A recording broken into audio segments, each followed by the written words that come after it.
Aurélie a perdu son frère quand elle avait 3 ans. Ce drame a façonné, sans qu'elle le sache, chacune de ses décisions. Elle a grandi en se construisant une vie parfaite, une vie conforme, sécurisante, pour ne surtout pas faire souffrir à nouveau ses parents. En endossant ce rôle de sauveuse, elle s'est peu à peu oubliée jusqu'à l'épuisement, jusqu'à la chute, le burn-out, la crise existentielle, un effondrement total. Mais c'est dans cette descente qu'elle a trouvé un passage vers un autre monde, celui du développement personnel. Elle a traversé les excès, les doutes, les pertes, les peurs pour finalement redonner du sens à sa vie. Dans cet épisode, elle nous parle du deuil, du burn-out, de la reconstruction, mais surtout de la puissance du retour à soi.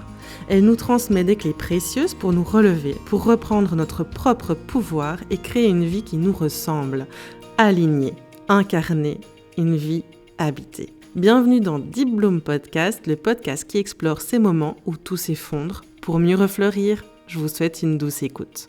Bonjour Aurélie, comment tu vas ? Bonjour Justine, ça va très bien. Ravie d'être là avec toi, je te remercie. Je suis très heureuse. Ouais, je suis très heureuse de te recevoir et d'écouter ton récit. Est-ce que tu as envie de tirer une carte ? Eh bien écoute, j'étais en train de l'ouvrir, on va commencer par là. C'est un oracle que j'aime beaucoup, qui est assez connu, c'est l'oracle Féminité Sacrée Oui. de Julie et Daisy Baudin. Il est très très beau et je l'utilise très souvent. J'en ai entendu parler mais jamais vu. Il y en a une qui sort direct. Alors, je vais la montrer, j'espère que tu vois bien. Donc c'est la druidesse de la générosité. Donnez de votre temps et apportez votre aide pour un monde meilleur. Ah, génial. Magnifique. Et merci pour le temps que tu nous donnes. Avec grand plaisir. Avec l'espoir que ça touche des personnes dans leur cheminement. Merci beaucoup. Alors Aurélie, tu es mentor, formatrice en design humain et énéagramme, mais tu es aussi bien plus que ça. Tu es une exploratrice de l'âme, du monde, de toi-même. Tu as fait de ta vie une quête de sens et d'authenticité. Aujourd'hui, tu es nomade. Tu vis sur la route avec une liberté qui inspire et qui interroge. Ce qui me touche chez toi, c'est ta capacité à t'alléger, à te délester matériellement, émotionnellement, intérieurement. Tu avances avec foi, avec courage, même quand il n'y a plus de repères. Et surtout, tu ne fais pas semblant. Tu ne racontes pas une belle histoire pour faire rêver. Tu vis une réalité choisie, parfois exigeante, mais profondément alignée. Derrière cette force tranquille que tu dégages, il y a un parcours, des épreuves, des points de bascule. Et tu vas nous raconter tout ça aujourd'hui. Mais avant, j'ai envie de te demander de te présenter, de nous dire qui tu es. Merci pour ce beau résumé, c'est touchant, c'est trop beau comme tu résumes, ça m'a mis les larmes aux yeux. Merci pour ce magnifique résumé.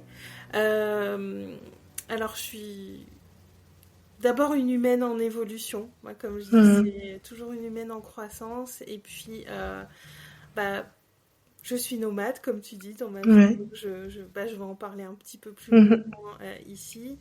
Et sinon, alors, je vais juste préciser, je suis mentor en leadership, en expansion personnelle et professionnelle.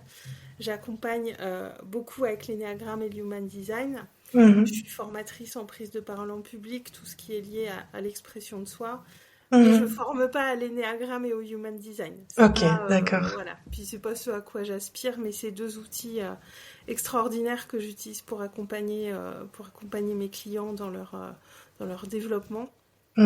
Donc dans mes espaces pro, c'est beaucoup des espaces intimes, beaucoup d'individuels, des petits groupes. Il y a un côté très confidentiel, très cocooning qui est très important pour moi. Donc il y a vraiment ce côté, on grandit ensemble et il y a ces espaces très intimes, très confidentiels. Donc j'accompagne des personnes qui aspirent à être leaders de leur vie, qui arrivent complètement à l'être. Alors dans toutes les sphères de leur vie, parfois c'est plus spécifique sur le professionnel parce que j'ai quand même pas mal d'entrepreneurs dans mes clients. Mais voilà, c'est des gens qui aspirent à grandir, qui ont cet esprit de créer leur réalité. Et puis, donc voilà, ça c'est pour l'aspect pro. Ça me définit beaucoup parce que je suis passionnée par ce que je fais. Donc Ça Mhm. prend pas mal de place dans ma vie. Et c'est aussi le reflet de, comme tu disais, de qui je suis. Je Mhm. transmets uniquement ce que j'incarne. Mhm. Donc voilà. Et puis pour le perso, je pense que on va aller sur pas mal de choses puisqu'on a Ouais, déjà échangé en amont. Donc c'est ça. je vais pas trop en dire là. Voilà, j'en ai déjà dit pas mal, je crois. Merci. Ce que je ressors aussi beaucoup de ton parcours, c'est j'ai l'impression que tu as envie de donner aussi beaucoup le pouvoir Ouais, euh, aux personnes, en fait, de reprendre le pouvoir sur leur vie, comme toi, tu as peut-être repris aussi ton pouvoir sur ta complètement. vie. Ouais, Mhm. ouais, quand je parle de leadership, pour moi, ça implique énormément de choses. Ça implique ouais, de reprendre conscience de la puissance qu'on a, de reprendre son pouvoir personnel. Et pour moi, si je devais résumer le leadership en une phrase, ça serait dire ce qu'on fait et faire ce qu'on dit. Mhm. Ça paraît très simple dit comme ça, Ouais. mais quand on se l'applique vraiment et qu'on cherche réellement à l'appliquer dans tout ce qu'on fait dans la vie, hein, les petites choses, tout ce qu'on dit et tout ce qu'on fait, euh, et ben ça implique de mettre un autre niveau de conscience du coup sur nos actes. Ouais. Et puis à se poser vraiment la question de quand on parle ok, je dis ça, mais est-ce que vraiment je me l'applique à moi? Et il est vraiment question pour moi d'incarner les choses, ouais, d'avoir cette éthique aussi, d'abord Mhm. vis-à-vis de soi. Et Ouais. vraiment d'incarner ce qu'on dit parce que bah, on vit dans un monde où on nous dit beaucoup de choses, mais qui Mhm. incarne vraiment ce qu'il dit Tout à voilà. fait. C'est. Ouais. Oui, c'est être honnête avec soi, avec les autres, être aligné. Oui, Ouais. ouais, ouais, ouais. Surtout que moi j'évolue beaucoup sur les réseaux sociaux et c'est vrai que parfois l'envers du décor Ouais, n'est c'est pas ça. du tout le Mhm. reflet de ce qui est dit. Et c'est parfois difficile pour les gens de faire un petit peu le tri. Et pour moi, c'est vraiment bah, c'est central, quoi, clairement. Mhm. Donc, C'est tout à ton honneur. oui. À tes 3 ans, tu as vécu le décès de ton frère. On en a parlé aussi en amont. Est-ce que tu te rappelles un peu de cette période, de ce moment, de ce qui s'est passé? Non, j'ai pas de souvenirs conscients de cette période. Les quelques souvenirs que j'ai eus à une époque, je pense que c'était plutôt des constructions de choses qu'on m'avait racontées à propos Mhm. de lui. Mais moi, j'ai pas de souvenir vraiment de lui. J'ai peut-être à une période, j'avais une image qui me revenait, mais voilà. Est-ce que c'est une construction mentale ou un véritable souvenir Mhm. ou pas? Euh, et ce qui a été plus marquant pour moi dans cet événement, c'est tout ce qu'il y a eu ensuite et tout ce que ça a impliqué par la suite. Mhm.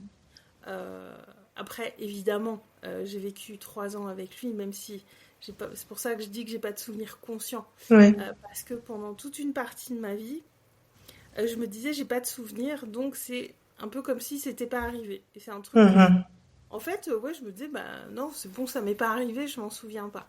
Sauf que Mhm. bah j'étais là quand même. Et Mhm. puis il y a la mémoire du corps, il y a les mémoires de plein d'autres choses qui étaient là. Et, euh, et ouais, j'ai vraiment, pendant enfin quand je dis très longtemps, c'est jusqu'à il y a 3 ans, hein, j'ai vraiment fait ce travail de deuil en 2022.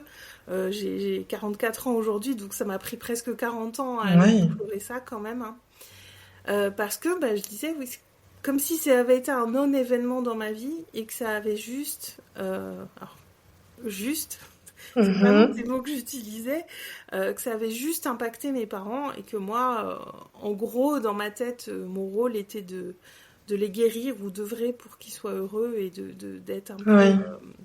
d'être un peu leur sauveur finalement. Mhm. Ce qui m'a amené à enfiler beaucoup de costumes, à porter Mhm. beaucoup de masques, à faire beaucoup en fonction de ce que je pensais qu'on attendait de moi. Mhm. Euh, je faisais beaucoup de projections sur les attentes des autres. Ouais. Euh, Puis bon, pour ceux qui connaissent, je suis base 2 en énéagramme, donc voilà, et ce côté je donne pour recevoir en retour, il y a Ouais. vraiment ce côté sacrificiel, hein, qui peut aller jusqu'au sacrificiel hein, chez la base 2. Mhm. J'étais un peu là-dedans, un peu beaucoup. Et c'est vrai que toute ma vie, toute mon enfance, enfin jusqu'au burn-out, enfin ça on en parlera après, j'ai toujours cherché à faire ce que mes parents notamment attendaient de moi, Mhm. à faire ce que je pensais que la société attendait de moi, et jamais aller voir mes aspirations, Mhm. jamais me demander ce que moi vraiment je voulais, et chercher vraiment à rentrer dans le moule pour pas faire de vagues, pour pas avoir Mhm. de problème, et surtout pas venir créer plus de souffrance là où il y en a déjà eu beaucoup. Oui, tu les avais vus souffrir, tu ne voulais plus C'est ça, leur provoquer une telle peine. ouais, et toujours tourner sur la souffrance des autres, et les miennes, par contre, Mhm. il n'y avait pas grande importance, tu vois. Il y avait Ouais. ce comportement de sauveur qui était très très présent. Et Tu te sentais déconnecté de ton corps, de tes émotions, ou...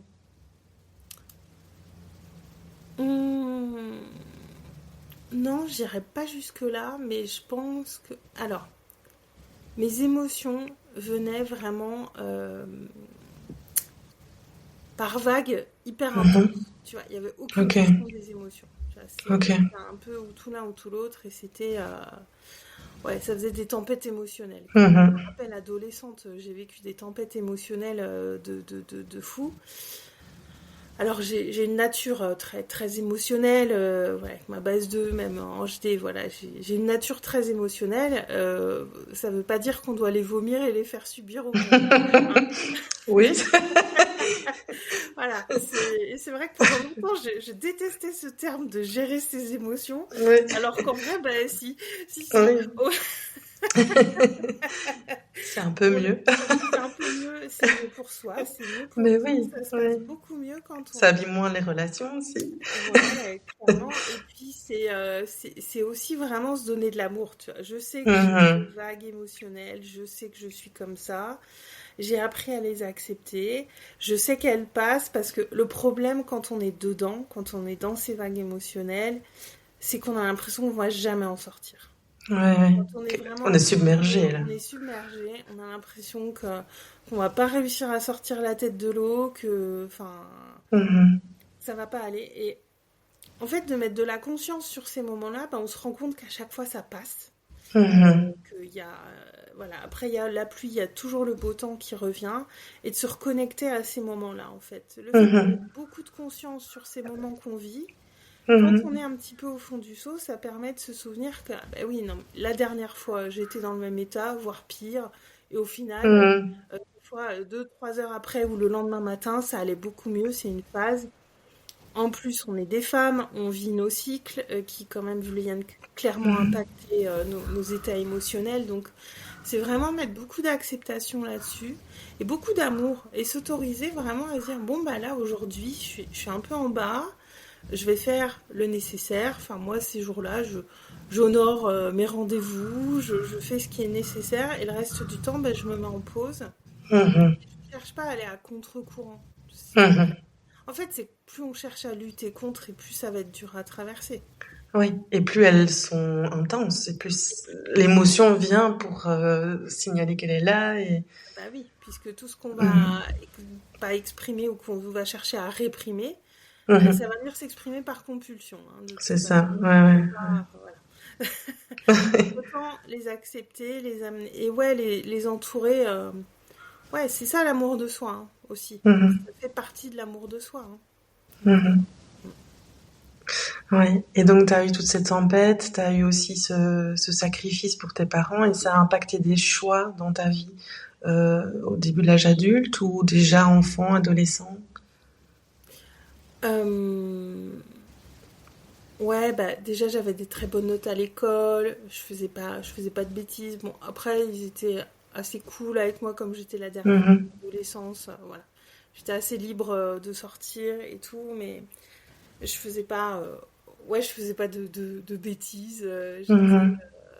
hors de mon point de vue, hein. Après, bon, Mhm.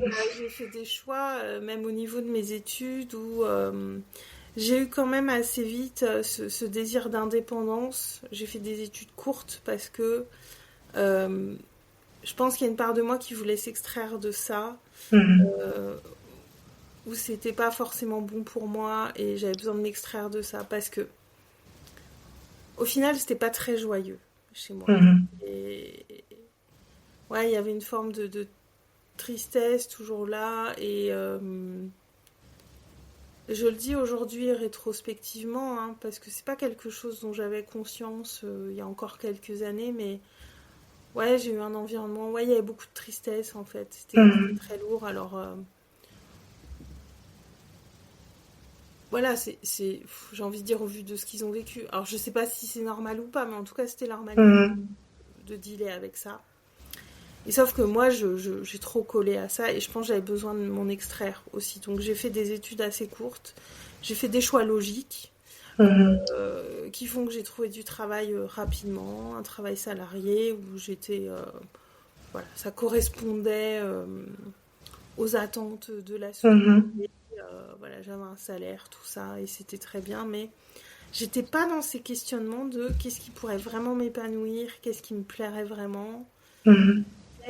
C'était annexe, et puis voilà, quand je disais tout ce qu'on réprime va s'exprimer par compulsion, j'ai quand même toute ma vingtaine, j'ai fait la fête, alors très très fort. Alors quand je dis ça, ça peut sembler fun, mais là encore rétrospectivement, je me dis, je me mettais quand même vraiment vachement la tête à l'envers, quoi.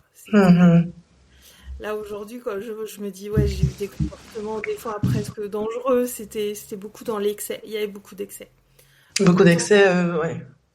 l'alcool notamment, enfin ouais, je sortais beaucoup tous les week-ends pendant plusieurs années, enfin il y avait beaucoup d'alcool et tout, c'était très excessif, comme si, alors je le vois maintenant avec le recul, et voilà, je me dis, on fait comme on peut, hein, de toute façon. Ouais, ouais, tout à fait. Et quand je dis ça, c'est pas de juger celle que j'ai été, elle a fait Mhm. ce qu'elle a pu, celle que j'ai été.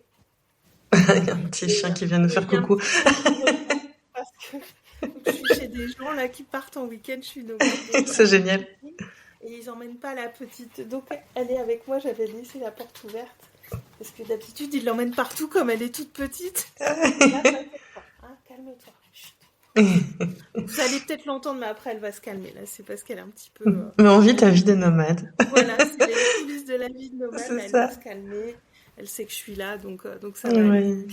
Ouais. Et donc, ouais, il y avait comme dans le fait de faire la fête comme ça, je me rends compte. Alors, je vivais ma jeunesse aussi, je suis pas en train de juger ça, mais euh, ce côté excessif bah, on oublie, quoi, quand on est Mhm. dans ce truc-là. On se Mhm. pose pas les vraies questions, hein, de toute façon. Mhm. Quand on prend de la drogue, quand on prend de l'alcool, ça évite de se poser les vraies Tout à questions. fait. Quand on parle de paradis artificiel, Mhm. c'est un très bon mot Ouais, descriptif de ouais. ça. On est Et complètement dans un évadé et il n'y a plus de, ouais, ouais, ah il y a ouais, plus de il y a ces plus, il y questions. a plus toutes ces questions, il y a plus tout ça. Et je pense qu'il y a une part de moi, bah déjà j'avais besoin ouais, peut-être de laisser sortir peut-être l'animal en moi qui avait trop ce côté sage à plein d'endroits. Donc j'étais vraiment dans deux extrêmes, quoi. Vraiment Mhm. le petit diable d'un côté de l'épaule, le petit ange de l'autre. J'étais vraiment dans ces Ouais. extrêmes-là, en fait. Et bon, voilà, j'ai jamais eu de problème par rapport à ça. Je touche du bois, voilà, tant mieux. Mhm. Mais c'est vrai que bah, moi je dis souvent, j'ai passé toute ma vingtaine en boîte de nuit et à picoler avec mes potes, quoi. Mhm. Voilà, ça a été vraiment. Et puis après la trentaine, ça a été plus une décennie un peu plus compliquée. Qu'est-ce qui s'est passé alors? Euh, Quand bah, ouais, début de trentaine, parce que j'ai fait un burn-out en 2014-2015.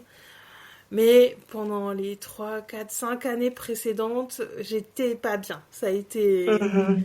Ça a été, ça a été long à se mettre en place et j'ai été très tenace. Je me rends compte rétrospectivement, je me disais, je tenais, hein, je tenais. Vraiment, il y avait ce truc de je tiens au boulot, je tiens dans ma vie parce que bah, on me le disait, hein, mais t'as tout pour être heureuse. Donc voilà, donc quand on Ouais. dit ça, c'est ces petites phrases hyper culpabilisantes. Oui, oui. Hein. Oui, de quoi je me plains, pourquoi est-ce que T'as un je bon m'arrêterais boulot, tu gagnes bien ta vie, alors mon boulot n'avait pas trop de sens et puis ma charge de travail diminuait. Alors moi, j'étais pas du tout débordée par le travail et mon burn-out était une crise existentielle, hein, très concrètement. On n'était pas Mhm. sur des problèmes pro à proprement parler.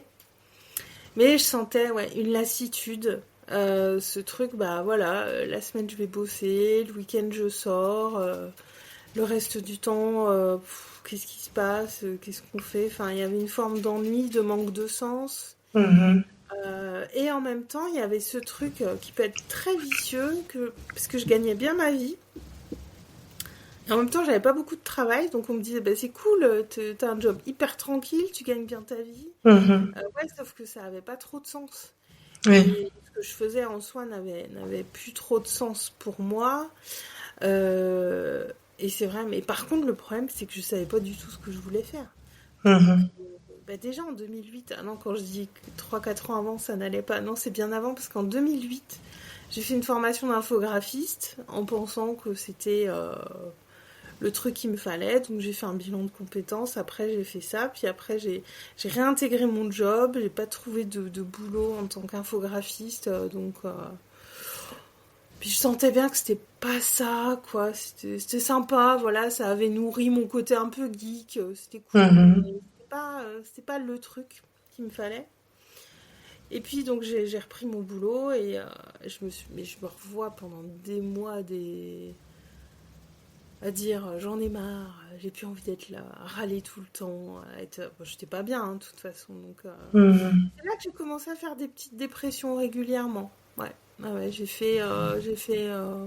alors, je saurais plus dire quelles années, mais entre 2008 et 2014, j'ai fait 2 ou 3 passages dépressifs quand même qui ont duré un petit moment. J'avais un état d'être où j'allais pas bien, quoi. Tout Mhm. simplement, j'allais pas bien, je savais pas pourquoi, j'arrivais pas à poser les mots dessus. Euh, c'est une époque où on allait encore quand même moins chez le psy qu'aujourd'hui. J'avais commencé un peu à aller chez le psy, mais sans plus. Puis voilà, quand on te soigne à coups d'antidépresseurs, tu te dis que ça va aller mieux et que c'est comme ça Mhm. et que ça arrive. Et puis, je m'étais auto-étiquetée anxieuse. Je m'étais auto-étiquetée, voilà, c'est comme ça. Oui, on peut rien y changer, je suis comme ça, c'est ma Voilà, c'est comme nature. ça. C'est comme ça, c'est ma Mhm. nature. Et puis voilà, bref. Mhm. Et sauf qu'à un moment, ça lâche, quoi. Comment ça a lâché? Alors, comment ça a lâché très concrètement? Il y a eu 2 choses. C'était en juillet 2014. Je me lève un matin pour aller. Alors, déjà, les mois qui ont précédé, je le dis pour l'anecdote parce que c'est intéressant d'observer ça. Mhm. Les mois qui ont précédé, je me cognais beaucoup les pieds dans les portes le matin. Mhm. Et je me suis cassé le petit orteil de chaque pied 2 fois. Alors, quand je dis ça Ouf, aux gens, ouais, ils me ok. disent ça fait mal. Oui, ça fait mal. Ouais. Ouais, mais ouais, Et, 2 fois.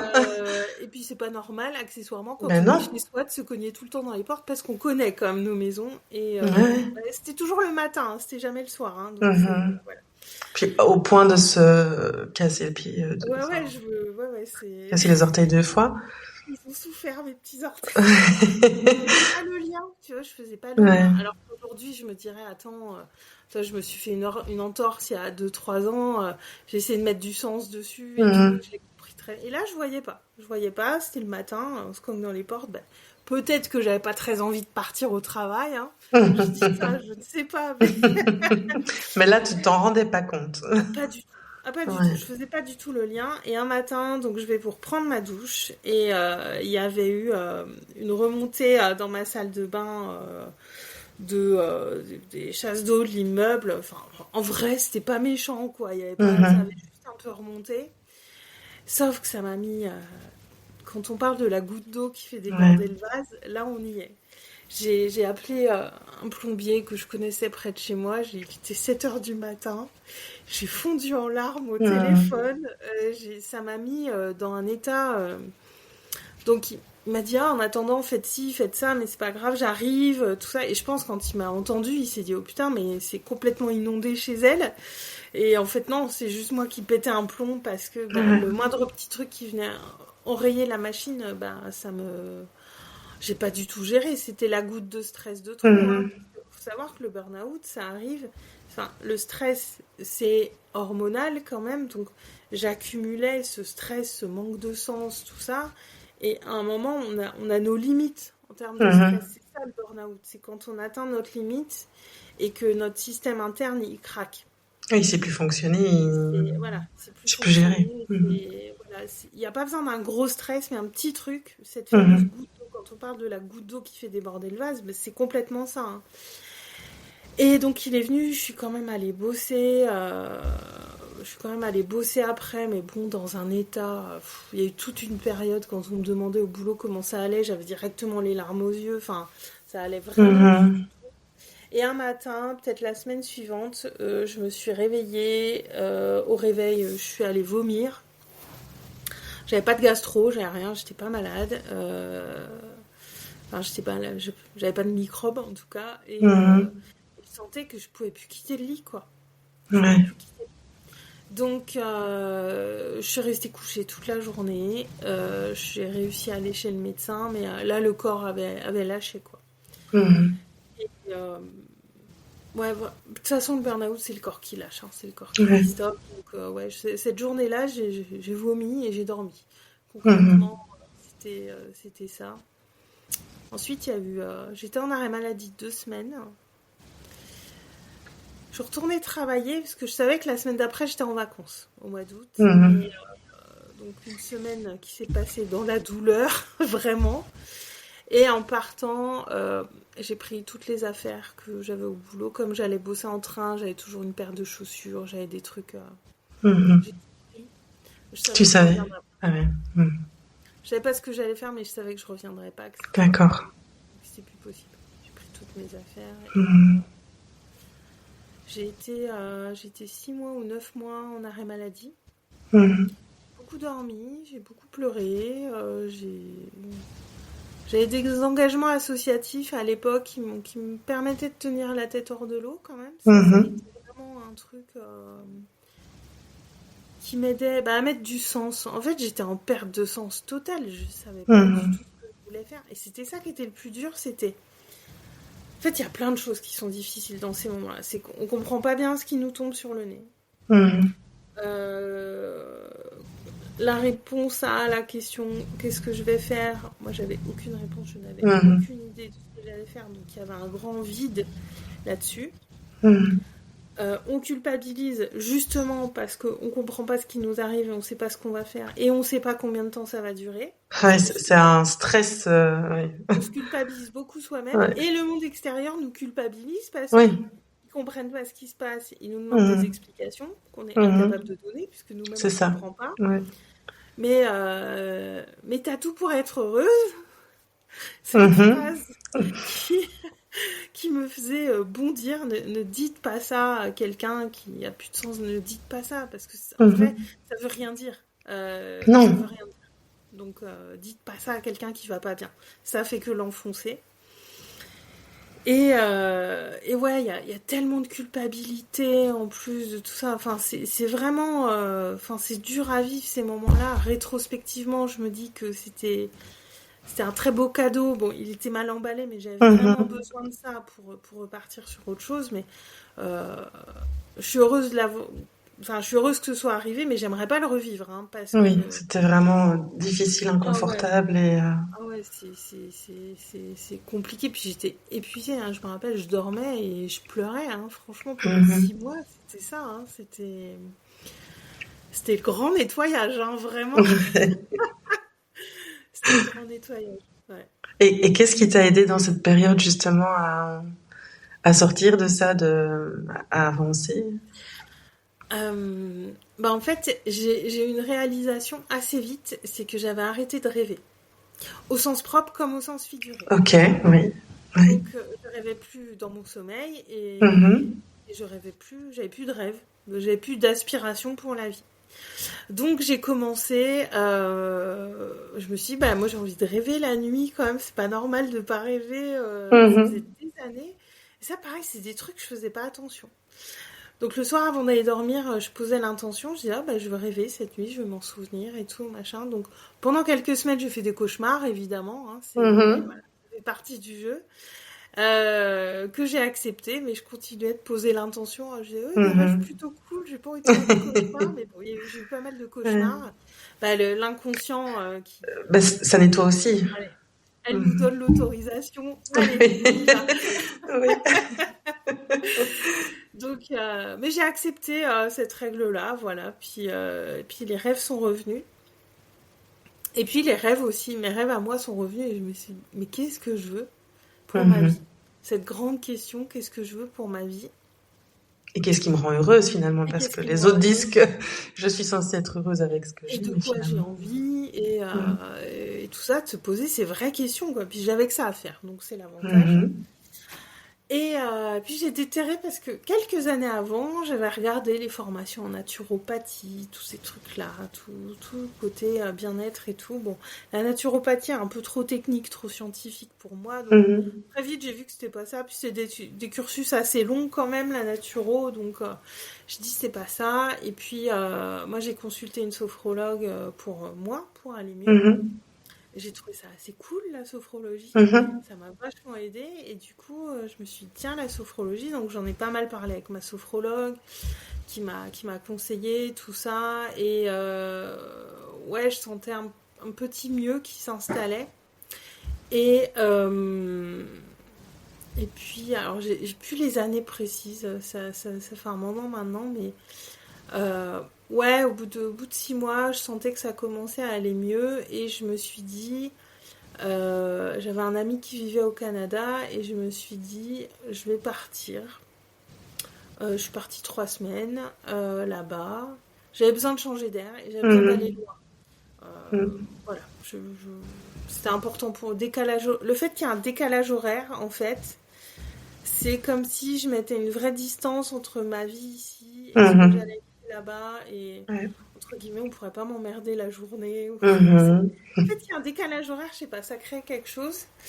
Euh, Acte manqué ou pas, je ne sais pas, mais je suis partie sans mes antidépresseurs. Mhm. Ne faites pas ça, hein, c'est pas Oui, ça recommandé. devait pas être très agréable Bah, en fait, quand je m'en suis rendu compte, je me suis dit, bon, bah, c'est tout. De toute de façon, travers. quand Ouais. j'ai tilté, j'étais dans l'avion, j'ai dit, bon, bah, Il c'est n'y a pas tout, d'autre j'ai choix. Ouais. essayé. Et je sentais que je commençais à aller mieux quand même. Donc, Mhm. je sais que c'est pas recommandé d'arrêter comme Mhm. ça sauvagement ce type de traitement, mais je sentais que j'étais un peu plus solide à l'intérieur quand même. Mhm. Donc, j'avais quand même, je commençais à avoir plus cette sensibilité vis-à-vis de moi. Donc j'ai dit bon bah c'est tout. Puis on verra. Hein, j'ai dit après si on verra. Mhm. Après ça a été nickel. Le Mhm. fait que je le fasse dans le contexte d'un voyage aussi, ça a Ouais. joué. Si je l'avais fait chez moi, dans mon contexte habituel, je pense pas que ça se serait aussi bien passé. Mhm. Et donc je suis partie, ouais, si, c'était printemps 2015, et j'ai dit en revenant, j'acte la décision, voilà, si je me lance là-dedans ou pas. C'était Mhm. vraiment l'idée de revenir avec une décision. Ok. Et sachant qu'en janvier de cette année-là, j'avais fait la rupture conventionnelle à mon travail, enfin voilà, c'était fini, donc l'idée c'était de me remettre en route quand même. Mhm. L'été qui a suivi, j'ai fait des missions intérim. Ça m'a vraiment redonné confiance en moi parce que faut savoir qu'un burn-out, on a aussi, suite à ça, on a des difficultés de concentration, on a Mhm. des difficultés de mémorisation. Enfin, il y a Mhm. plein de petites choses comme ça où on doute de sa capacité à travailler, très Tout à fait. concrètement de sa Ouais. capacité à travailler. Et donc j'ai fait un peu d'intérim, mais en fait ça s'est hyper bien passé, c'est revenu très vite, je suis tombée sur une équipe hyper sympa et je me suis dit bon ok, je suis capable de travailler. C'est Mhm. revenu. Oui, les troubles cognitifs, voilà, c'est le mot que je Ouais. cherchais. On Oui, il a, y en on a a beaucoup, beaucoup. Hein. ouais, il y a toute une palette de troubles cognitifs qu'on peut avoir pendant et après un burn-out. Il y a des choses Mhm. qui peuvent rester aussi. On peut mettre un peu de temps à retrouver. Oui. Ça, c'est important de le préciser parce que il y a ce qui se passe dans notre tête et il y a toute la partie physiologique qu'il ne faut pas occulter non plus parce Ouais. qu'elle est réelle. Hein. Donc, Et le rythme du corps est lent pour ouais, se le corps remettre très au dans. ralenti, on a Oui. besoin de beaucoup de Mhm. sommeil, enfin, il y a tous ces troubles-là, enfin, il y a plein de choses quand même où c'est un Mhm. petit peu. Ça met du temps à revenir.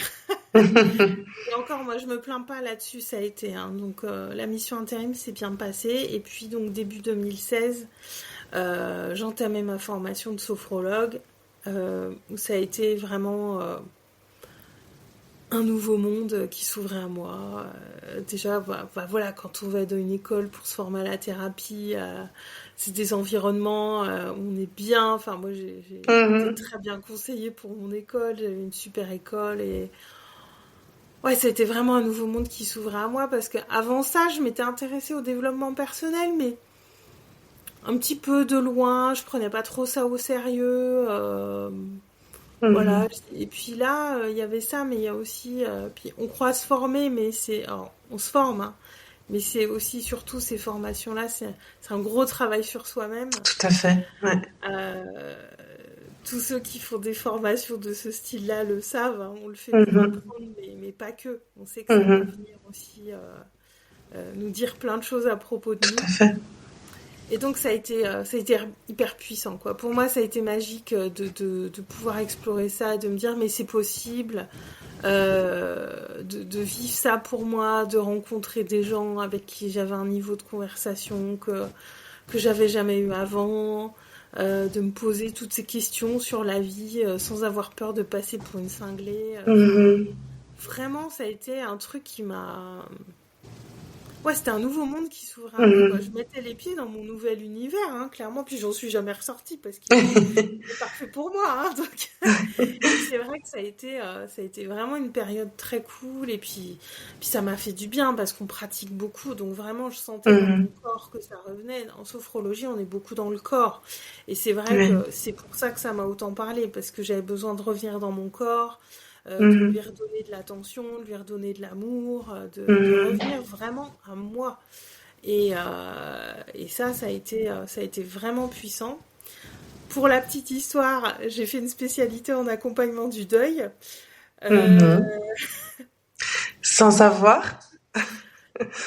Je l'ai fait parce que, vu de ce que j'avais vécu, forcément, c'était un sujet qui m'intéressait. Oui. Et c'est quelques jours de spécialisation. Waouh, c'était hyper dur par contre, hein. C'était très confrontant. Ah ouais, hyper confrontant parce que j'ai compris des choses que j'avais pas du tout vues jusque-là. Enfin, ouais, c'était émotionnellement, c'était hard. Quand même, c'était 3 jours, mais en même temps, c'était nécessaire. Ça m'a permis de comprendre beaucoup de choses. Mais je suis pas allée encore là au bout du travail pour moi. Je dis, non, c'est bon. Je projetais, en fait, je disais, ah, mais oui, mes parents ceci, mes parents cela. J'étais encore tournée vers les autres sur ce sujet-là. Comment ils avaient réagi, mais peut-être pas comment toi tu as traversé. Pourquoi ils ont réagi comme ça. J'arrivais à imaginer plus ou moins ce qu'ils avaient pu affronter, mais j'étais pas encore tournée vers moi. Ça, c'était encore comment le vivent les autres. Et puis à accompagner le deuil, on s'imagine que c'est très sombre, que c'est dur. Enfin, quand je disais que j'étais spécialisée en accompagnement du deuil, on me disait oh là là, ça doit être lourd et tout. Et en vrai, non. Parce que quelqu'un qui vit une période de deuil et qui pousse la porte d'un thérapeute, c'est qu'il a choisi la lumière. C'est qu'il a choisi la vie. Il a déjà choisi la vie. Et même si, effectivement, pendant les séances, il y a des choses lourdes qui ressortaient et tout, moi, les gens les plus lumineux que j'ai eus à accompagner, à cette époque-là, en tout cas, c'est ces gens qui venaient pour le deuil parce qu'ils avaient choisi la vie. On a 2 choix. Moi, j'ai eu des gens qui avaient eu des parcours de vie hyper durs, vraiment. Hein, beaucoup de deuil, de perte de proches. Et à un moment... Quand on en est là, on a que 2 choix, c'est la vie ou la mort en fait. Et c'est pour ça qu'il y a des gens qui tombent dans la drogue, qui tombent dans ce genre de choses. C'est des comportements mortifères, c'est une forme de suicide quand on fait ça. Ou on choisit la vie et on choisit de se faire aider ou de faire quelque chose qui va nous permettre de sortir la tête de l'eau.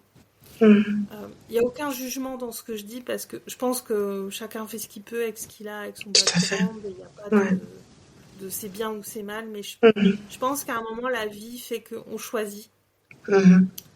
Et du coup c'était très très beau d'accompagner ça. Aujourd'hui je le fais plus, je pourrais le faire, on m'a posé la question il n'y a pas longtemps. Je pourrais le faire en fonction de la personne et de la situation. Après, j'aspire plus. C'est plus mon domaine d'expertise vraiment. Mais je suis très heureuse de l'avoir fait en tout cas. Ça m'a vraiment amené à porter un autre regard sur tout ça et à arrêter d'avoir peur d'en parler. D'accord. Parce que souvent, les gens ont peur de parler de la mort. Et, Oui, ils peuvent être mal à l'aise, ça fait effectivement. peur. Ça fait peur aux Ouais. gens. Et moi, j'ai pas de problème avec ça. Moi, quand les gens arrivaient, c'est une des premières choses, hein, pas avoir peur d'en parler, de demander des détails. Tu vois, j'avais une veuve qui était venue, comment il est décédé, quelle date, comment il s'appelait. Quand je parlais de lui, j'utilisais son prénom. Et souvent, ça fait peur aux gens de faire ça parce qu'on a peur de raviver la douleur. Tout à fait. Alors qu'en vrai, pour les vivants, ça fait du bien, ça, de parler des gens parce qu'ils ont existé, ils ont été là. Et voilà, quand je parlais de son mari en utilisant son prénom, c'est pas comme s'il était là parce que c'est pas le but, mais il a été là et on parle de lui, il a existé. Et en vrai, de pas avoir peur par rapport à ça, rien que ça, déjà, ça amène. C'est beaucoup pour les gens qui ont besoin de guérir ça. Et ça m'est resté encore aujourd'hui. J'ai pas de tabou, moi, avec la mort, avec tout ça. De toute façon, c'est pas parce qu'on parle de la mort qu'elle va arriver plus vite. Hein. Non. Et ça fait partie de la vie. Mhm. La mort, Ouais. c'est simplement un truc qui fait partie de la vie. On va tous mourir un jour. Mhm. On est tous égaux face à ça. Oui. Et je pense se rappeler qu'on est mortel,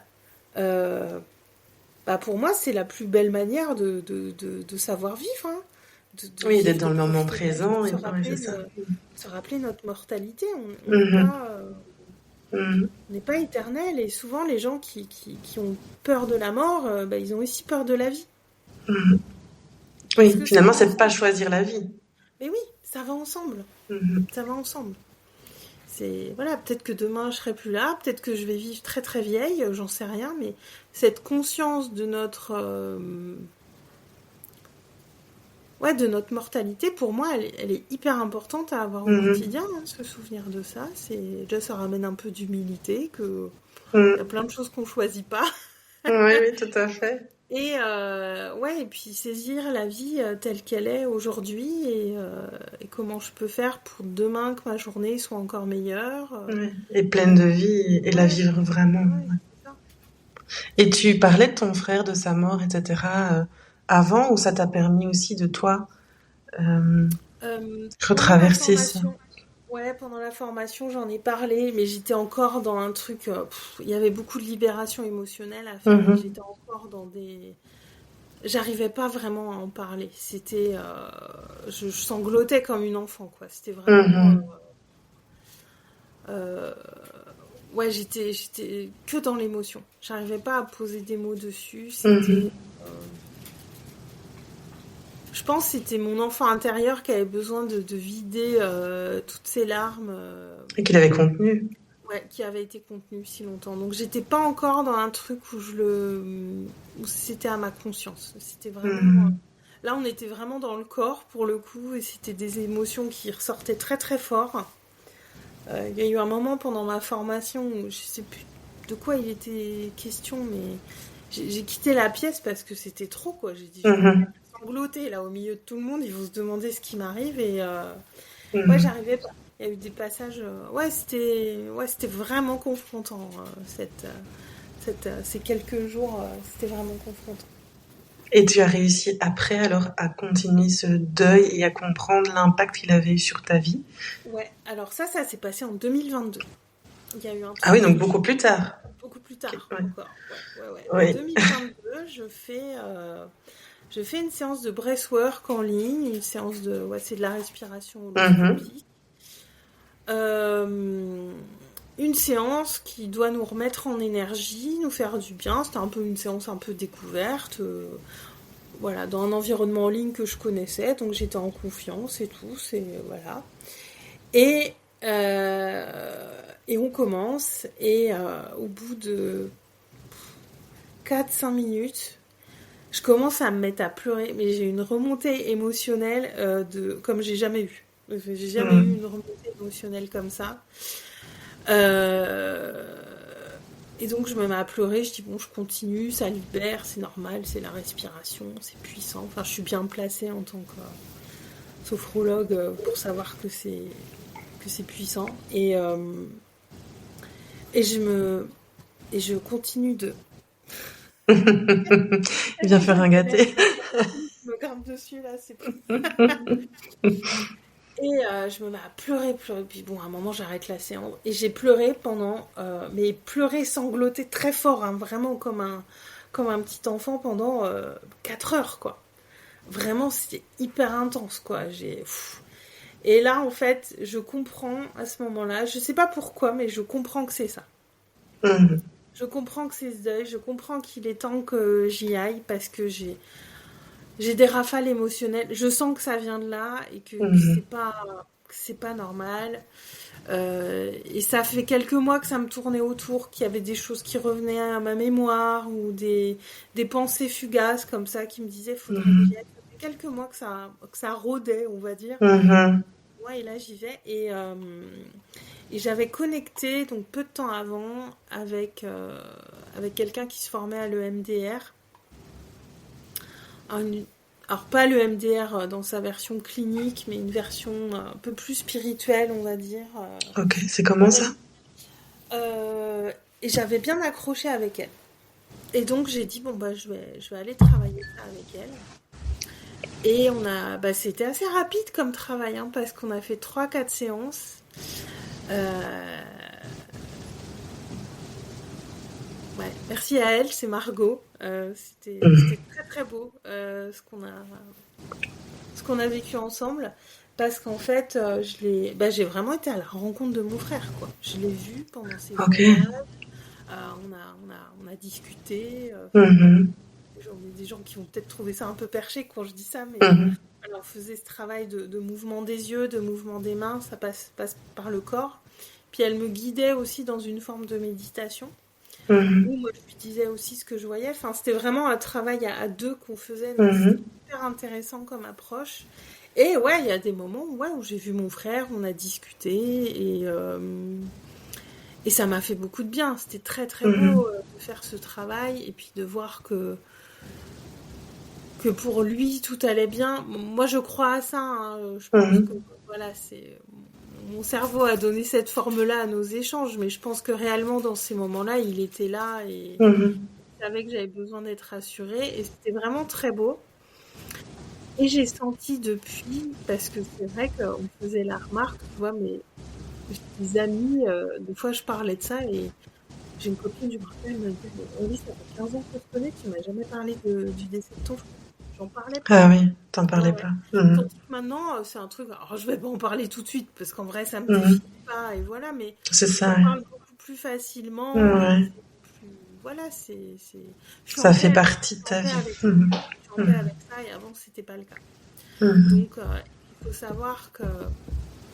Donc, ouais, il y a eu la sophrologie en 2016. J'ai commencé à exercer. J'ai repris un emploi salarié, donc je faisais les deux en parallèle. Ensuite, il y a eu le Covid, donc j'ai rendu mon Mhm. cabinet et je suis arrivée sur les réseaux sociaux. J'ai découvert tout ce qui se passait dans l'univers du coaching en ligne pendant le Covid. Mhm. Et, euh, et du coup, là, j'ai recommencé du coup, à plus me former parce que j'avais envie d'évoluer dans ma pratique, de ne pas rester qu'à la sophrologie.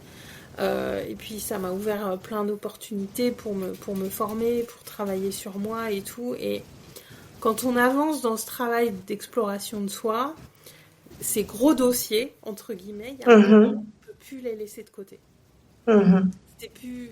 C'est pour ça quand je dis ça rôdait depuis quelques mois, Ouais. c'est parce que j'avais ce gros dossier là, qui était là, et c'est un peu comme un tas de poussière que tu as au point d'une vitesse, tu le vois tous les jours, mais Oui. tu le Et nettoies pas, on n'ose pas y aller. un petit peu de caca là. Mhm. Et je savais qu'à un moment, il faudrait que j'y aille. Mhm. Ça me faisait vraiment flipper. Vraiment, Mhm. parce que je savais que j'avais des émotions refoulées qui étaient hyper intenses et ça me faisait vraiment peur.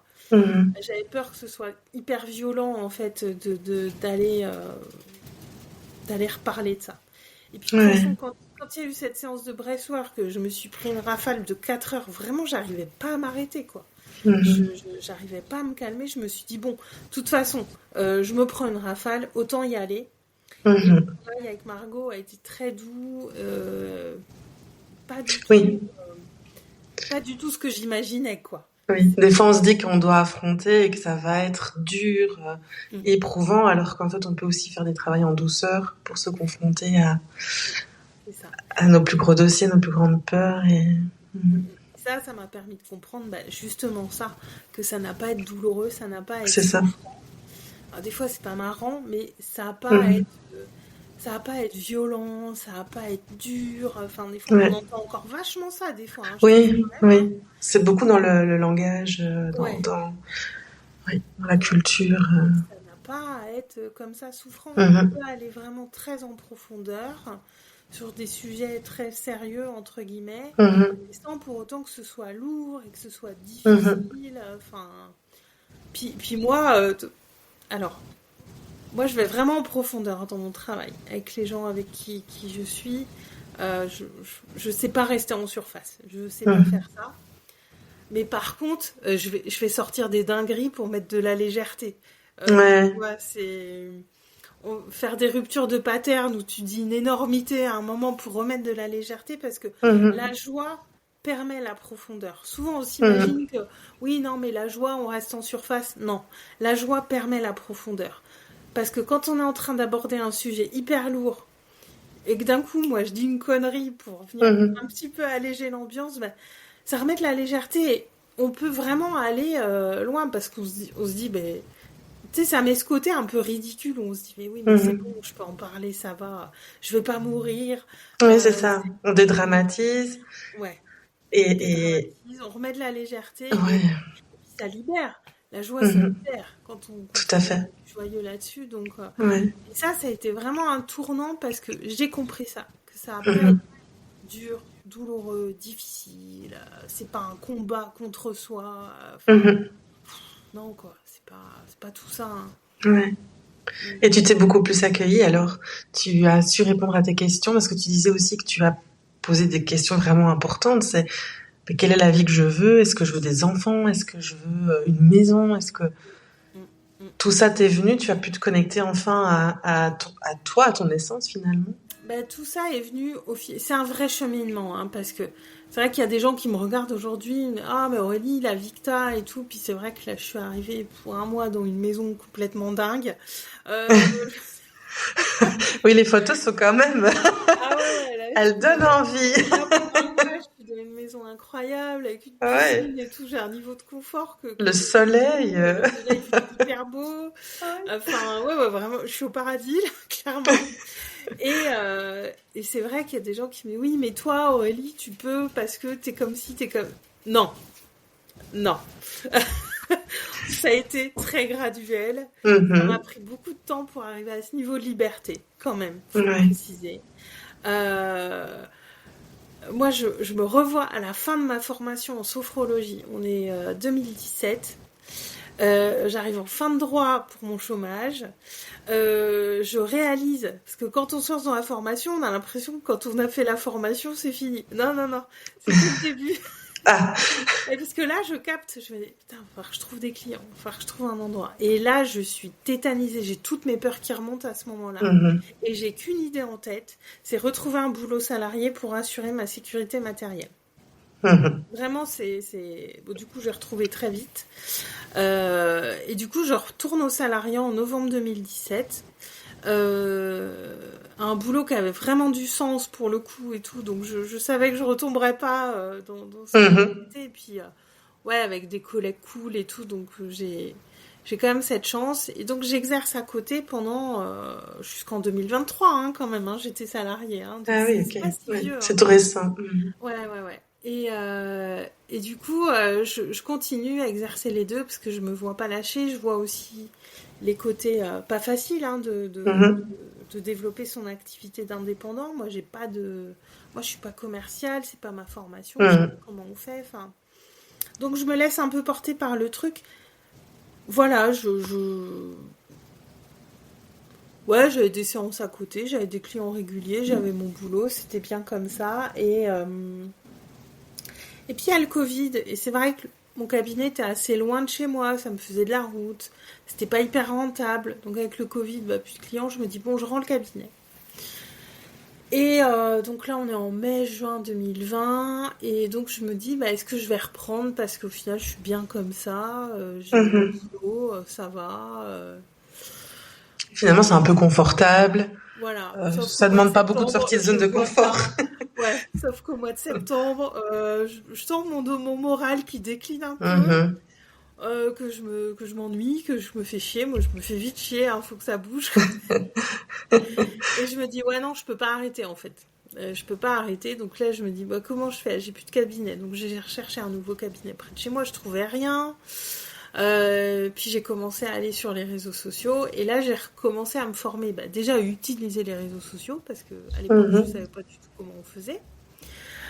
Donc on commence par le début à apprendre ce nouvel outil qui s'ouvrait à moi et puis ça m'a ouvert, je me suis beaucoup formée, je me suis beaucoup fait coacher, beaucoup fait accompagner et en fait ces peurs, c'est une après l'autre. Il n'y a pas un moment où on n'a plus peur.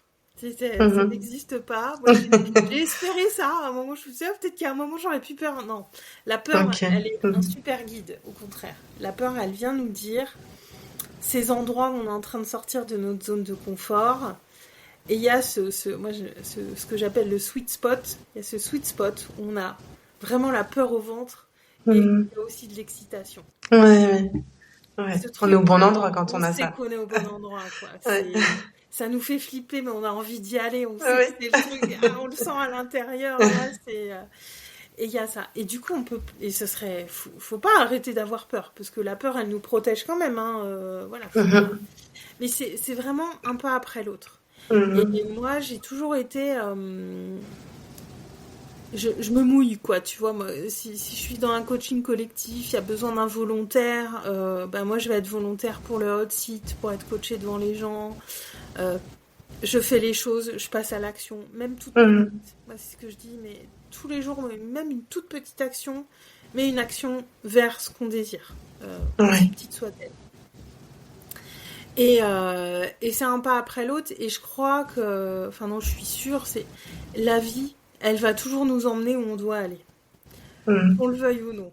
Il y a des trucs, moi je crois qu'on a notre libre arbitre, mais je crois qu'il y a des trucs qu'on choisit pas complètement. Et moi, il y a un an, tu m'aurais dit que je vis la vie que je mène aujourd'hui, je t'aurais dit, mais jamais. Moi, c'était pas un projet. Ah oui, à ce point-là. Ah non, moi, c'était pas un projet. Ça n'a jamais été un projet, ok.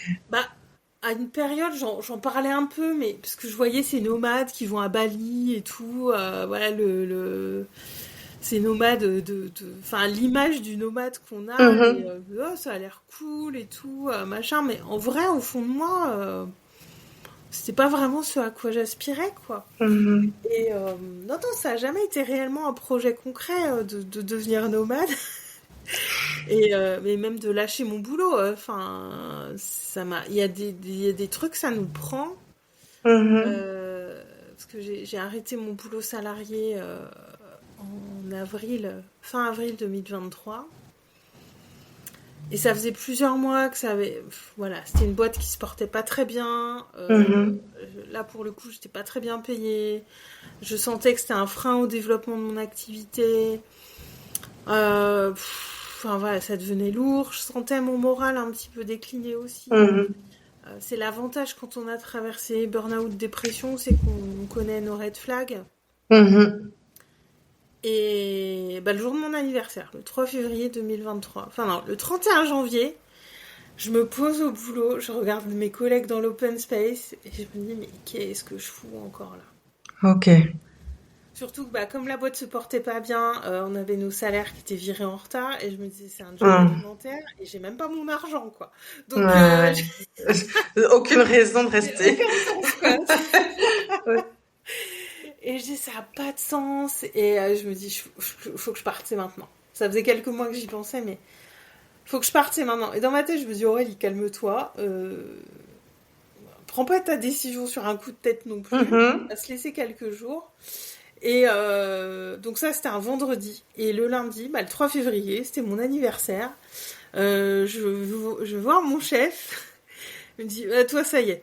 Il me dit, t'as atteint tes limites. Ouais, parce qu'on en parlait. La situation de la boîte était compliquée quand même. Il savait que j'avais autre chose à côté et tout.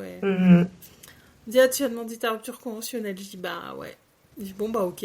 Bon, il s'y attendait, hein, donc Mhm. ça a été accepté. Mais en vrai, mon activité tournait pas pour que j'en vive. Enfin, j'ai vraiment Mhm. fait un... Mais en fait, ce qui s'est passé, c'est qu'avec le temps, j'ai appris à écouter mes élans intérieurs, Mhm. à me faire confiance et à me dire, bah, soit je me fais confiance, soit je retombe dans un truc où je vais être malheureuse. Mhm. Est-ce que je choisis d'être malheureuse, ce qui peut être un Mhm. choix, mais d'être malheureuse confortable, ou est-ce que je choisis l'inconfort, mais un inconfort qui a du sens? Mhm. Oui, parce que c'est un saut dans le vide, mais c'est vraiment te faire confiance, quoi. Tu sautes C'est en te ça. faisant confiance. Et faire confiance à la vie aussi. Là, de Mhm. se dire que voilà, la vie me soutient, l'univers me soutient, et que... Alors après, moi, c'est ma manière de penser, c'est des choses auxquelles Mhm. je crois très fort, et la vie m'a montré que j'ai raison. Mais après, il y a aussi les biais cognitifs, on voit que ce qui confirme ce qu'on Mhm. croit déjà, donc mettez ce que vous voulez derrière ça. Ouais. Mais moi, je crois que la vie nous emmène sur des chemins où on est capable d'affronter. Et je me suis dit, si je pense ça, si je choisis ça, Mhm. c'est que c'est la bonne direction pour moi et la vie va me soutenir. Et tu vois, si je suis dans un endroit comme où je suis aujourd'hui, là, la vie, elle me dit, bon, ok Aurélie, sur certains côtés, ça reste encore pas très facile. Regarde ce que je te donne, par contre. Moi, je le Ouais. prends vraiment comme ça, tu vois. Je Ouais. me dis, regarde, les choses s'équilibrent, toujours. Mhm. Toujours. D'une Mhm. manière ou d'une autre, les choses vont. C'est une loi de l'univers, hein, les choses vont toujours s'équilibrer. Et du coup, ouais, et en fait, tout ça est venu très graduellement parce que ouais, j'ai repris le fil 2016, je termine ma formation, je suis mais pétrie de peur. Vraiment, je me sentais Mhm. comme si j'avais des trucs qui s'agrippaient à moi, j'étais pétrie de peur. Vraiment, je le Ouais. sentais presque physiquement, hein. Je me disais, je vais jamais y arriver et tout. J'étais vraiment quelqu'un qui avait. Ça me dévorait, Mhm. vraiment. Et puis, une peur après l'autre. Un C'est petit ça. pas après l'autre. Toujours un petit pas après l'autre. Enfin, on monte pas l'Everest avec une paire de tongs. Hein. Ouais.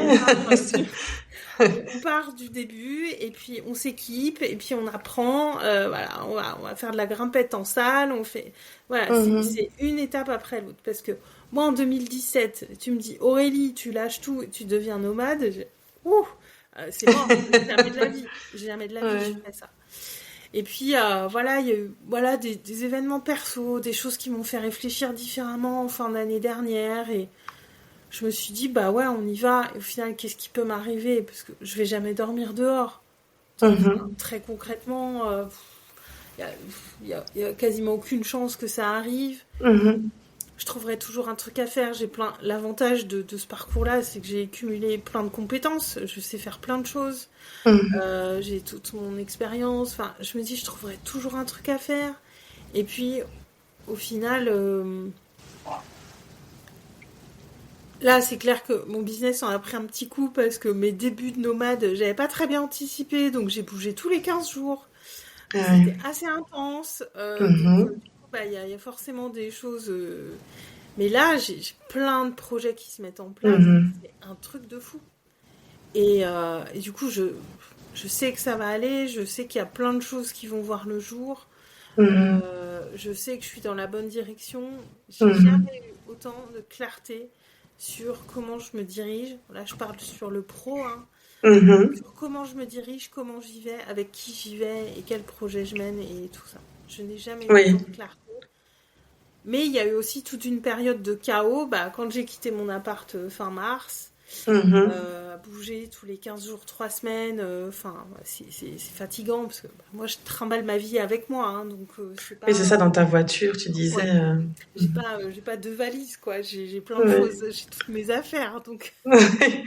Mais tu as dû quand même te délester de Ouais. beaucoup.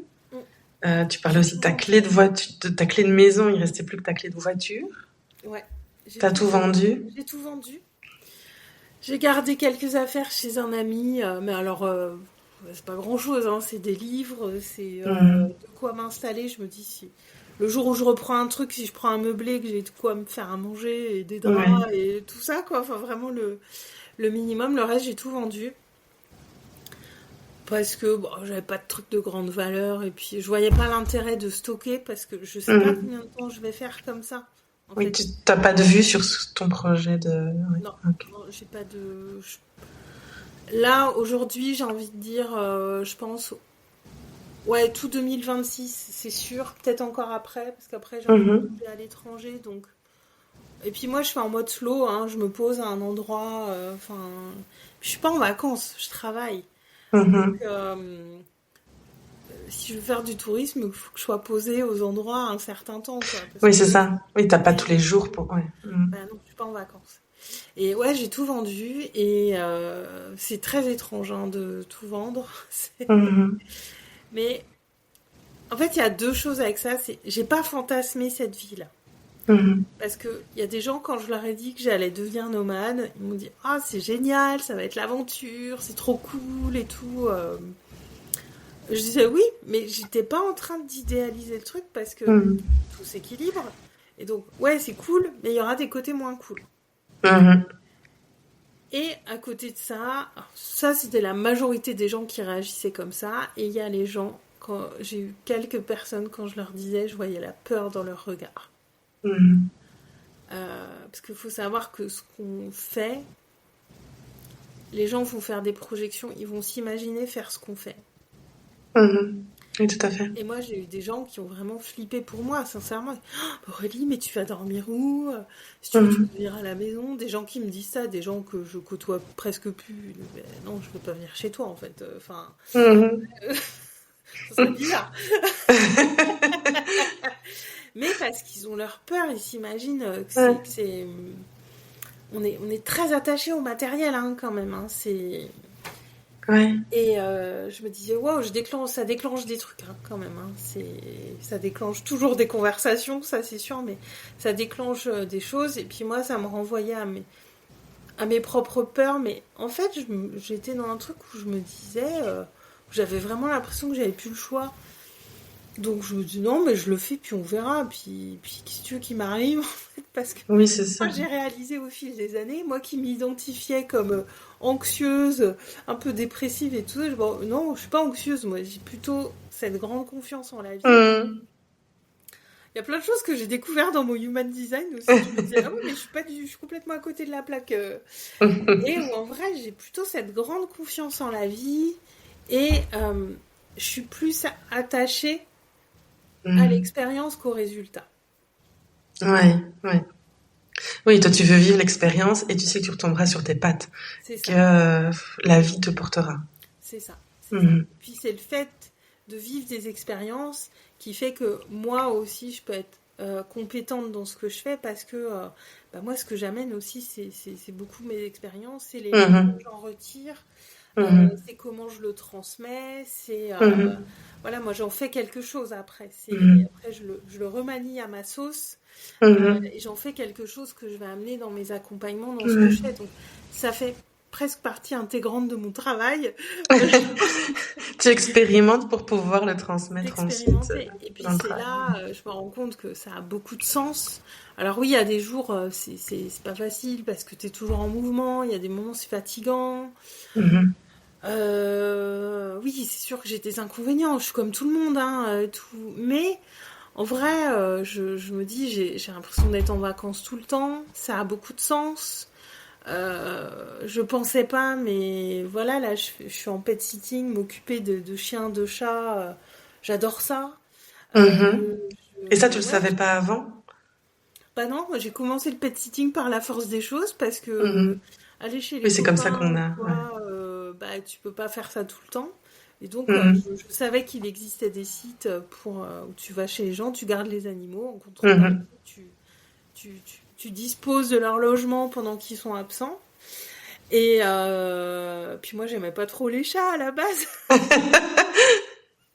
Donc j'ai gardé, le premier chat que j'ai gardé, c'est le chat d'une copine. Elle partait en vacances et donc Je dis, ouais, mais tu sais, moi, les chats et tout. Elle me dit, tu verras, elle est cool et tout, t'inquiète pas, ça va bien se passer. Et c'est vrai que cette petite minette, elle m'a réconciliée avec les chats. Parce qu'elle était très douce, très gentille. Et depuis je kiffe les chats. Ouais, je pensais pas du tout. Je m'entends parler aujourd'hui. Je me dis, je suis une cat lover, alors qu'à la base, c'est pas du tout mon truc. Et toi, on se découvre des choses à propos de soi. Mhm. J'avais peur des chats parce que j'avais eu une ou deux mauvaises expériences. Alors Oui, que c'est eux, ça. ils sont gentils, les chats. Enfin, voilà. Pas de souci. Là, j'en ai 3. Ouais. Ici, j'ai 2 chiens et je me rends compte que j'adore ce côté-là. Là, ça Mhm. me manquait, tu vois. Avant, j'étais chez des amis, j'ai gardé leur maison pendant leurs vacances. Il n'y a pas d'animaux. Et ça m'a Pareil. un peu manqué, tu vois. De Ah me oui, dire, oui. ah. Ouais, là, j'étais hyper contente d'arriver ici parce que je savais que, voilà, il y en aurait plein. Oui, et aller avoir toute une famille. Il y a toute une famille. Donc, ouais, c'est vraiment cool. Et on découvre des choses comme ça à propos de soi. Mhm. Moi, je pensais pas non plus, tu vois, parce que je suis pas experte en chien, en chat. Et Mhm. puis bah, on apprend. Je me rends compte qu'ils m'adoptent assez vite. Donc, je pense Mhm. que j'ai une bonne vibe avec les chats et les chiens. Mhm. Et ça va, et on apprend. Et c'est des petits. Ouais, j'apprends encore tout le temps. Des choses et en même temps je garde des ancrages, tu vois, c'est très bête quand je dis ça, mais on va chercher des ancrages où on peut. Tu vois, dans une Mhm. ville où j'arrive, mais je vais toujours faire mes courses au même supermarché parce que D'accord. toi, c'est un petit peu mes ancrages, c'est Ouais. en fait nos zones de sécurité, on va les placer ailleurs. Mhm. J'ai toujours moi j'aime bien dormir avec plein de coussins, donc je trimballe mes coussins, mes oreillers. On me dit ça prend de la place, oui, mais je m'en fous, ça rentre dans la voiture. Mhm. Moi, ça me permet de me sentir bien pour dormir. Je fais toujours mes courses aux mêmes endroits. C'est des endroits où je vais chercher de la réassurance parce que Mhm. on peut, bah, par essence, j'ai une vie qui fait que j'ai pas mes ancrages, j'ai pas mes coins cocooning à moi. Mhm. Donc, je vais le chercher ailleurs. Mhm. Mais on peut mettre aussi de l'aventure et du renouveau dans plein de choses tout en étant chez soi. Donc, encore Mhm. une fois, comment on vient recréer l'équilibre? Et donc, moi, on Ouais. vient mettre de la sécurité dans des choses bah, très basiques du quotidien. Parce qu'à côté de ça, j'ai une vie en soi qui fait que j'ai pas de sécurité matérielle à proprement parler. Mhm. Donc, on va se raccrocher à ce qu'on peut aussi, entre guillemets. Mhm. Après, c'est certain que c'est pas fait pour tout le monde, hein, mais quoique je sais pas, parce que moi j'ai été la première à dire Que c'était pas fait. que c'était pas fait pour moi, que moi j'ai Mhm. besoin de mon cocon, de me sentir bien chez moi, mais j'ai Mhm. aussi appris à me sentir bien très vite chez les autres. Oui, est-ce que c'est pas aussi se sentir bien avec soi finalement? Ouais, Permet de se sentir bien ouais, partout où on va. c'est ça, c'est se sentir bien avec soi, c'est bah, quand on fait ces choses qui sont alignées avec nous, Mhm. euh, et, euh, et puis là, tu vois, j'ai l'impression de m'autoriser à faire un truc que je me suis pas autorisé quand j'avais 20 ans. Mhm. J'avais vraiment cette phrase qui était très présente quand je vendais mes affaires et tout. Parce que moi, rétrospectivement, j'aurais bien aimé aller plus à l'étranger quand j'ai Mhm. poussé plus loin mes études. Ou, voilà, aujourd'hui, je ferais peut-être différemment, mais j'ai l'impression de m'autoriser à 44 Mhm. ans de faire ouais, des choses que j'ai pas fait dans la vingtaine. Mhm. Et ça, en vrai, je trouve vraiment cool. Ça, je trouve ça vraiment Ouais. cool. C'est toujours possible et il n'y a pas d'âge ou de moment et on peut, on peut le On peut, faire. on Mhm. peut, c'est vraiment une question d'autorisation intérieure, aussi une forme de confiance en soi, mais plus, moi j'aime mieux parler de foi en la vie, de foi en soi, Mhm. de foi en notre capacité à trouver des solutions, parce que Mhm. tous les gens qui écoutent, on a tous été confrontés à des situations qu'on ne Mhm. pensait jamais affronter, et Mhm. on s'en est sorti. Mhm. Tant bien que mal, des fois, Mhm. c'est pas toujours parfait, mais on a réussi. On a trouvé des solutions. Et Mhm. de faire confiance à notre capacité créative aussi, à trouver des Mhm. solutions, parce qu'on a tous cette capacité créative en nous Tout de à dire fait. Mhm. ça marche pas comme ça, faut que je fasse autrement. et qu'autrement il marche pas. Des fois on se retrouve à plan B, plan C, plan D. Ça nous est à tous arrivé. Hein. Tu dis wow. Et puis au final ça va. Et plus la vie nous confronte, et plus on grandit dans cette confiance en soi, et plus on grandit dans cet espace, dans cette zone de confort. Si je me fais confiance. Mais ça marche uniquement à condition qu'on mette de la conscience dessus. Qu'on n'oublie pas tout de suite instantanément ces moments et qu'on aille se reconnecter à ça, à ces moments-là, à cette personne qu'on a été dans le passé, et qui a su faire ça, et de s'en souvenir. Et de se relier à elle.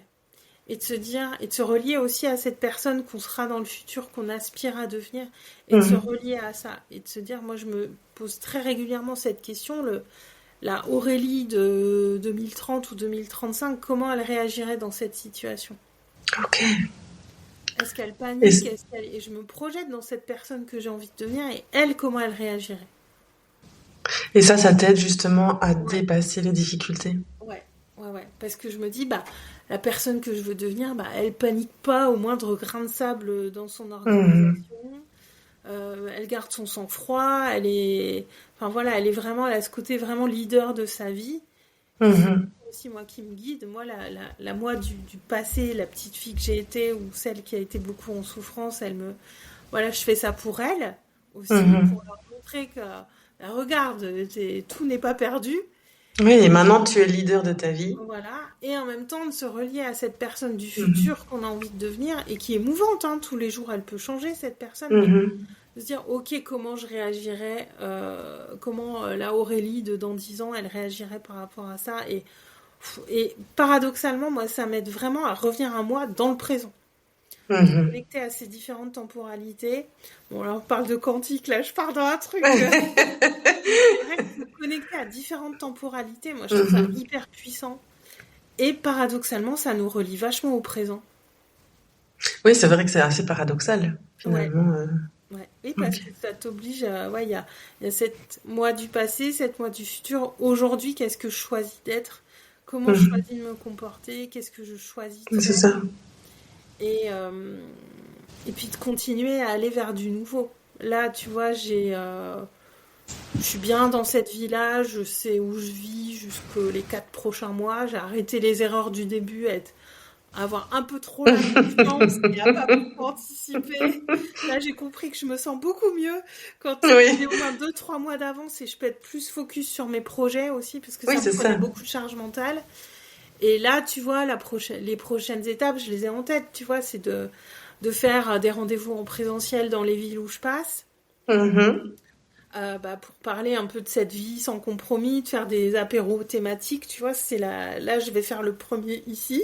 J'ai un peu peur, je connais personne, faut que je trouve un lieu, faut que je trouve un... Voilà, j'ai 4 semaines devant moi, donc c'est ma mission de la semaine prochaine, de trouver un lieu sympa.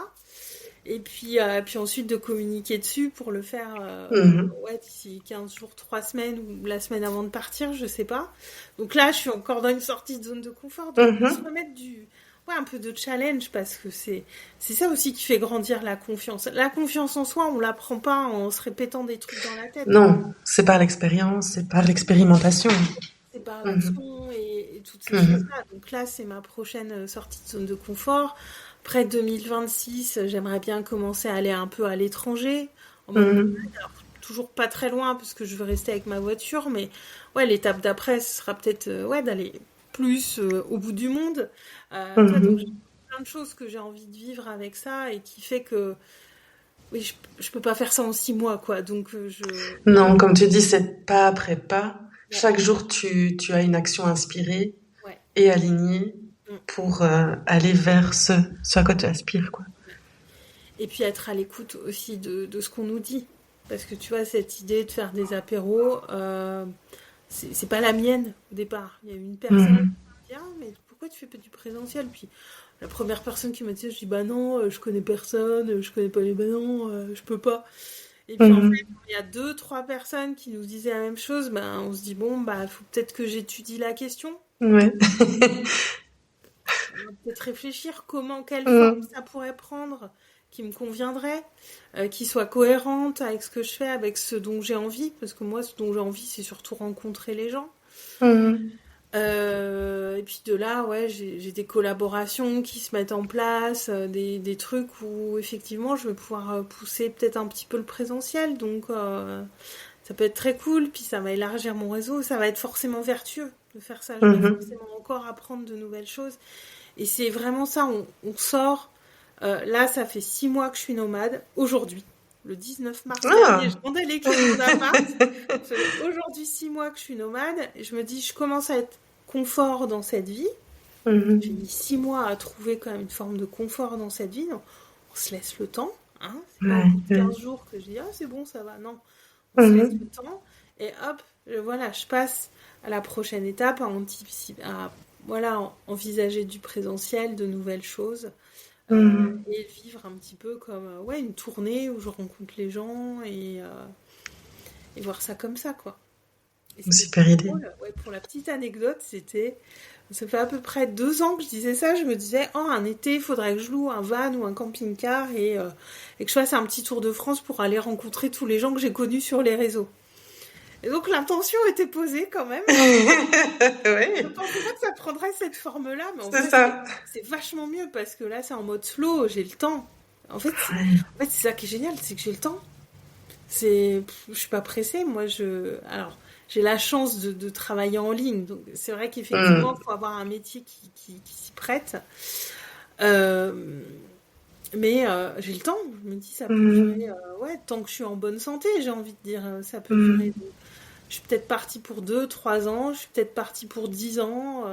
Puis peut-être qu'il va se passer un truc dans 6 mois qui fait que je vais poser mes valises quelque part. J'en sais rien. Tout est ouvert. Et on peut voir ça. Ça peut faire peur de se dire qu'on ne sait pas trop où on va. Mais moi, j'aime le voir comme un champ des possibles. Oui, j'allais te le dire, oui. Il peut se passer plein de choses. Et moi, c'est tellement réjouissant finalement de se dire il y a tout ce champ des possibles devant moi. Ouais. Et je me laisse surprendre par... Et je me laisse surprendre par la vie. Et là, dans des endroits extraordinaires. Oui, parce que celui-là, il a l'air vraiment bien. C'est vraiment cool. Donc j'apprécie la chance que j'ai. Mais je me dis aussi, c'est aussi les petits cadeaux de la vie, parce que je ne l'ai pas volé quand même. Ouais. Et de voir ça comme ça aussi, de se dire j'ai ça aussi, puis c'est s'autoriser à recevoir aussi. Hein. Ça a été ce qui n'est pas facile. Ouais. Non, pas forcément. Hein. Là, j'accueille facilement ça. Les premiers mois, si j'avais atterri ici, j'aurais peut-être été mal à l'aise. Tu vois, ça aurait peut-être été. En plus, je suis des gens adorables. Ils m'ont dit, ah non, mais tu manges avec nous, tu vis avec nous, je suis ok. Puis bon, c'est très grand, c'est pour le coup, on ne s'est pas marché dessus, mais d'accepter aussi cette générosité de gens qu'on ne connaît pas et qui nous ouvrent leurs portes et que, c'est un vrai. Pour ceux qui connaissent l'énéagramme, ils savent que pour une base 2, c'est pas rien. S'autoriser à recevoir, ça a été aussi un vrai chemin. Mais du coup, le don est fait différemment aussi. Moi, je le vois là, je donne différemment, même dans mon contenu, dans tout ça. Il y a vraiment un côté vertueux qui s'est mis en place. Et je pense que pour moi, c'était vraiment la meilleure chose. Mais pour moi. Mais ça m'arrive aussi parce que j'ai suivi ces élans du cœur. Et ça, je pense que c'est ce qui demande le plus de courage. Le courage, c'est du cœur à l'ouvrage. C'est vraiment ça. Hein. Donc, et le courage, j'avais entendu ça une fois dans un podcast, c'est la seule qualité qu'on ne peut pas feindre. On peut faire semblant d'être gentil, on peut faire semblant de plein de choses. On peut pas faire semblant d'être courageux. Non. On peut pas. Et c'est vrai que je me dis, et pour moi aujourd'hui, c'est la qualité qui prévaut, parce que toutes ces choses que j'ai vécues toute ma vie, il y en a qui m'ont demandé beaucoup de courage, et aujourd'hui c'est vraiment, je suis devenue un peu exigeante par rapport à ça. J'ai du mal avec le manque de courage, parce que on devient courageux, c'est des décisions d'être courageux. Tout à fait. Et c'est facile pour personne. Oui, on ne peut pas dire ah oui, mais toi t'es courageux, moi je ne le suis pas, non. Être courageux, ça veut pas dire pas avoir peur, hein. Ça veut dire avancer malgré la peur. C'est ça aussi. Souvent, le courage, on a dit, il est courageux, il a pas peur. Non. Les grands actes de courage, il y a des très grandes peurs derrière. Et c'est ça qu'il faut bien se dire. Moi, j'ai longtemps cru ça, hein, qu'il y avait des gens qui n'avaient plus peur, pour qui c'était plus facile et tout. Vraiment longtemps, je croyais réellement à ça. Hein. Je dis pas ça dans le jugement du tout, mais et de me dire où j'en suis aujourd'hui, en ayant eu ces croyances-là très longtemps, ben non, en fait, alors chez moi, ça prend cette forme-là du nomadisme, ça peut prendre plein de formes différentes. C'est ça. On s'en fout, en vrai, c'est pas la question. Mais c'est de suivre ses élans du cœur, c'est de suivre l'appel de son âme, j'ai envie de dire. Et de sentir ces endroits où c'est juste et où on sent qu'on est en bon endroit. Moi, je le sens depuis le début, même quand j'ai rendu mes clés, même quand j'ai tout vendu et que ça faisait vraiment drôle, même quand j'ai lâché mon boulot, tout ça. Je sentais à l'intérieur de moi que j'étais pas dans l'erreur. C'était juste. Ouais. Et d'apprendre à écouter ça, d'écouter son corps, parce qu'il nous dit plein de choses. Oui, revenir au corps, c'est super important, mais ça t'a aidé dans toute ton histoire. Mais ça a été la première étape, hein, j'ai envie de dire, après le burn-out, c'était vraiment la première étape, on revient au corps et on apprend à l'écouter. Et ça s'apprend. Parce qu'aujourd'hui, j'ai des ressentis subtils dans mon corps, je vais être attentive au moindre petit truc. Oui, c'est ça. Mais ça s'apprend. Oui, à force de pratiquer ce retour au corps. Et respirer, faire un scan de temps en temps, comment je me sens. De venir se poser régulièrement. Tiens, j'ai une boule dans la gorge aujourd'hui. Qu'est-ce qui se passe ? Est-ce qu'il y a un truc qui me stresse, qui me fait peur, est-ce que je suis inquiète ? Est-ce qu'il y a un truc de se poser ces questions-là quand on sent qu'il y a un truc qui va pas, quoi, de ressentir cette légèreté. Au contraire, quand on est joyeux, quand on a un bon moment, de sentir cette légèreté à l'intérieur, c'est génial. Et ça commence par ça. Hein, Oui, c'est ça. C'est d'abord sentir peut-être des plus grosses choses pour ensuite affiner ses perceptions. Ça se fait graduellement. Et suivre ensuite les élans du cœur et du corps. Exactement. Ils vont ensemble, hein, de toute façon. Oui, c'est ça. Et de se souvenir de ça, mais vraiment la connexion au corps, s'il y avait un point de départ à donner, c'est de revenir à ça, d'apprendre à respirer, à ressentir ces endroits où on a un peu mal, ces endroits au contraire où c'est doux, agréable, et y revenir. Quand on sent un truc, de faire un temps d'arrêt, parce que le problème, c'est qu'on est tellement en pilote automatique. On est vite happé et en pilote automatique, effectivement. Oui. Et sortir de ça. Faire un pas de côté et revenir au présent et à son corps. Merci beaucoup, Aurélie. Avec joie. C'est un échange très inspirant et très intéressant. Merci beaucoup à toi pour l'invitation. Ça m'a fait très plaisir. Merci de m'avoir offert cet espace pour déposer ça, parce que je me dis, s'il y a des gens qui ont envie de savoir un peu plus par quoi je suis passée, là, pour le coup, tout est au même endroit. Et puis, avec toi, c'est toujours différent quand on est avec quelqu'un pour le faire. Donc, merci beaucoup de m'avoir offert cet espace. Merci d'avoir partagé ce moment avec nous dans Deep Bloom. J'espère que cette conversation vous a offert inspiration, douceur et l'élan de croire en vos propres possibles. Si cet épisode vous a touché, je vous invite à le partager autour de vous, à laisser un commentaire ou quelques étoiles sur votre plateforme d'écoute. Cela aide Deep Bloom à fleurir et à rayonner toujours plus loin. Prenez soin de vous, laissez vos racines plonger en profondeur et vos fleurs s'ouvrir à la lumière. On se retrouve très bientôt pour un nouvel épisode, une nouvelle rencontre, un nouveau souffle d'espoir. À très vite.